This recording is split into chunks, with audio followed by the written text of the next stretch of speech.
Group 1 నియామకాలకు తొలగిన అడ్డంకులు జీవో 29ని రద్దు చేయాలనే పిటిషన్ కొట్టేసిన సుప్రీంకోర్టు ఇప్పటికే జనరల్ ర్యాంకింగ్స్ విడుదల చేసిన టీజీపీఎస్సీ త్వరలో 1:2 నిష్పత్తిలో సర్టిఫికెట్ల పరిశీలన. చాలా మంది కూడా కొంత ఆశతో ఉండేది జీవో 29 వల్ల. జీవో 29 వల్ల గతంలో ఉన్నటువంటి 55 జీవో 55 స్థానంలో తీసుకొచ్చిందే 29. ఈ 29 జీవోని తీసుకొని వచ్చి ఎస్సీ ఎస్టీ బీసీ మైనార్టీ వర్గాలకు సంబంధించినటువంటి వాళ్ళు ఎవరైతే ఉన్నారో ఈ అభ్యర్థుల యొక్క నోట్లలో మన్ను కొట్టింది ఇప్పుడు ఉన్నటువంటి రాష్ట్ర సర్కార్. జనరల్ కేటగిరీలో సీట్లు వచ్చినప్పుడు కూడా అది ఆ రిజర్వేషన్ కేటగిరీలో ఉన్నటువంటి దానికి కలపడం ద్వారా చాలామంది వ్యక్తులంతా కూడా ఆగమైపోయారు, అగమ్య గోచరంగా తయారైపోయింది. ఇదంతా కూడా రద్దు చేయాలి. ఇది ఎవరైతే ఈ పేదలు ఎవరైతే ఉన్నారో అంటే అణగారిన వర్గాలు ఏవైతే ఉన్నాయో బీసీ వర్గాలన్నీ కూడా ఆగమైపోతా ఉన్నాయి, దీన్ని కొట్టేయాలని చెప్పేసి సుప్రీంకోర్టుకు వెళ్తే సుప్రీంకోర్టు ఏం చేసింది, మొత్తం వాళ్ళు చేసినటువంటి ఆ పిటిషన్ డిస్మిస్ చేసింది. 29 రద్దు చేయాలంటే వాళ్ళు వేసినటువంటి పిటిషన్ రద్దు చేసింది తప్పించి ఎందుకు రద్దు చేసిందా అంటే ఆల్రెడీ ఫలితాలు వస్తామని రేపు మాపు నియామక పత్రాలు వస్తే మీది ఆలస్యమైంది కాబట్టి మేము కొట్టేస్తున్నామని చెప్పేసి నిన్న సుప్రీంకోర్టు చెప్పింది. చాలా ఆశలు పెట్టుకున్నారు చాలామంది కూడా బీసీ వర్గాలకు సంబంధించినటువంటి వాళ్ళు చాలా ఆశలు పెట్టుకోవడం జరిగింది. ఈ అడ్డంకి తొలగించాలని చెప్పేసి సుప్రీంకోర్టుకు వెళ్ళిళ్ళు. తెలంగాణలో గ్రూప్ 1 నియామకాలకు న్యాయపరమైన చిక్కులు తొలగిపోయాయి.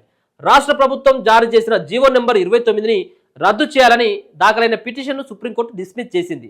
దివ్యాంగుల రిజర్వేషన్లకు సంబంధించి 2022లో ఆనాటి బీఆర్ఎస్ సర్కార్ జారీ చేసిన జీవో 55ను సవరిస్తూ ఫిబ్రవరి 8న తెలంగాణ సర్కార్ కొత్తగా జీవో 29ని జారీ చేసింది.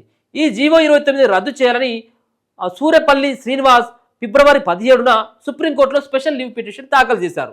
సుప్రీంకోర్టు గత తీర్పుకు విరుద్ధంగా రాష్ట్ర ప్రభుత్వం జీవో 29ని తీసుకువచ్చిందని, దీనివల్ల రాష్ట్రంలో వేలాది మంది అభ్యర్థులకు నష్టం జరిగిందని పిటిషన్లో పేర్కొన్నారు.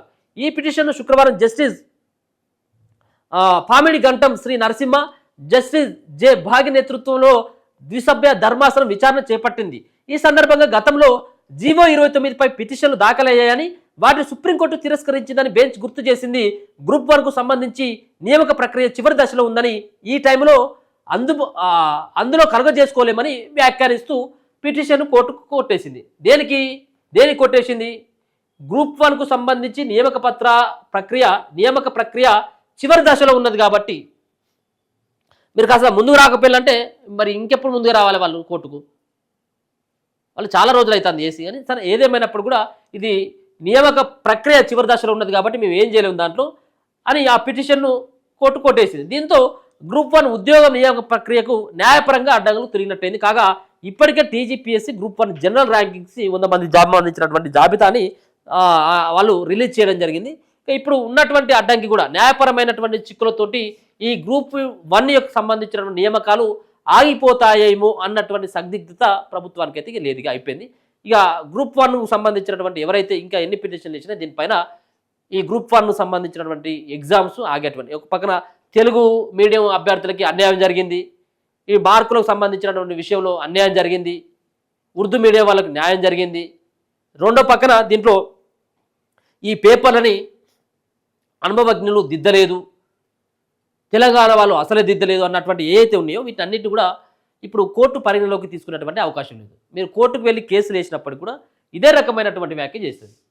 ఏది ఈ స్పెషల్ లీవ్ పిటిషన్ వేసినటువంటి ఎవరైతే వ్యక్తి ఉన్నాడో నూరపల్లి శ్రీనివాస్కి ఏది రకమైన అయితే సుప్రీంకోర్టులో ఎదురైందో ఈ తీర్పు ఎదురు దెబ్బ దాకిందో రేపు మీరేసినా కానీ దీంట్లో ఏం చేయలేము.